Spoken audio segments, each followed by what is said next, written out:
ગાંધીનગરના કોબા ખાતે આવેલ ભારતીય જનતા પાર્ટીના પ્રદેશ કાર્યાલય શ્રી કમલમ ખાતેથી ભાજપના મુખ્ય પ્રવક્તા ડૉક્ટર અનિલ પટેલે એસઆઈઆર મતદાર સુધારણા કાર્યક્રમ પછી તેઓએ પોતાની પ્રતિક્રિયા આપી હતી। તેઓએ કહ્યું છે કે એસઆઈઆર મતદાર સુધારણા કાર્યક્રમ આઝાદી પછી અનેક વખત થયા છે। ડુપ્લિકેશન પણ થતું હોય છે। ત્રુટીઓની તપાસ સમયાંતરે દૂર થતી હોય છે। આજે ફાઇનલ મતદાર યાદી જાહેર થઈ છે। દૂધનું દૂધ અને પાણીનું પાણી થયું છે।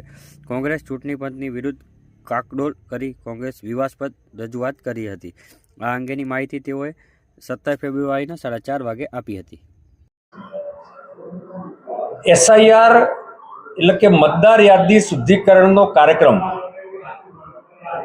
આઝાદી પછી જુદા જુદા સમયે દેશમાં અનેક વખતે થયો છે। અનેક પોલિટિકલ પાર્ટીઓની એ પ્રકારની રજૂઆતો હતી કે ઘણા નામો મતદાર યાદીમાં જુદા જુદા રાજ્યમાં અથવા એક રાજ્યમાં ડુપ્લિકેશન પણ થતું હોય છે। ઘણી વખત મૃત્યુ પામેલા મતદારોના નામ પણ કેન્સલ ન થયા હોય। ઘણી વખત શિફ્ટેડ મતદારોના નામ કેન્સલ કરવાના રહી ગયા હોય। આવી ક્યારેક ક્યારેક ત્રુટીઓ સમયાંતરે થતી હોય છે।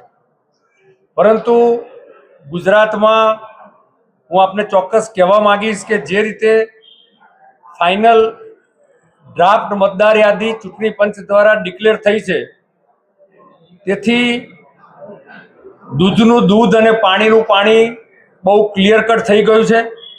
જે રીતે કોંગ્રેસ, ખાસ કરીને ગુજરાતમાં કોંગ્રેસના નેતાઓ કભી જૂઠ કભી ફરેબ ફિલ્મના ડાયરેક્ટર આદરણીય રાહુલજીના માર્ગદર્શનમાં ચૂંટણી પંચની વિરુદ્ધમાં અનેક પ્રકારની કાગારોળ કરી મૂકી, લોકતંત્રને કલુષિત કરવા માટેના અનેક કાર્યક્રમો કર્યા।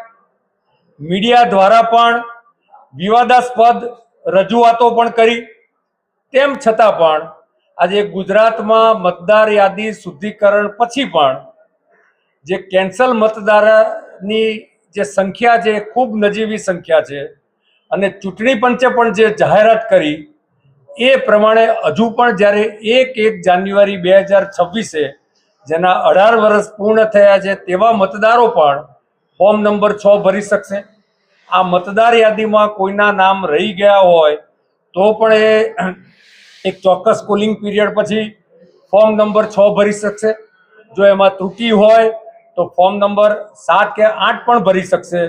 મને લાગે છે કે જે રીતે ચૂંટણી આયોગ આખા દેશમાં ટ્રાન્સપરન્ટલી કામગીરી કરી રહી છે, એની સામે કોંગ્રેસની પરંપરા પ્રમાણે એ કર્ણાટક હોય કે બિહાર હોય કે બંગાળ હોય, વિપક્ષની લોકતાંત્રિક વાતાવરણને કલુષિત કરવાની આ જે પરંપરા અને જે પ્રયત્ન હતો એને ચૂંટણી પંચના આજના ડિક્લેર થયેલા આંકડાના આધારે બહુ ક્લિયર કટ સંદેશ આપ્યો છે કે ચૂંટણી પંચ એ નિષ્પક્ષતાથી કામ કરેલી સંસ્થા છે।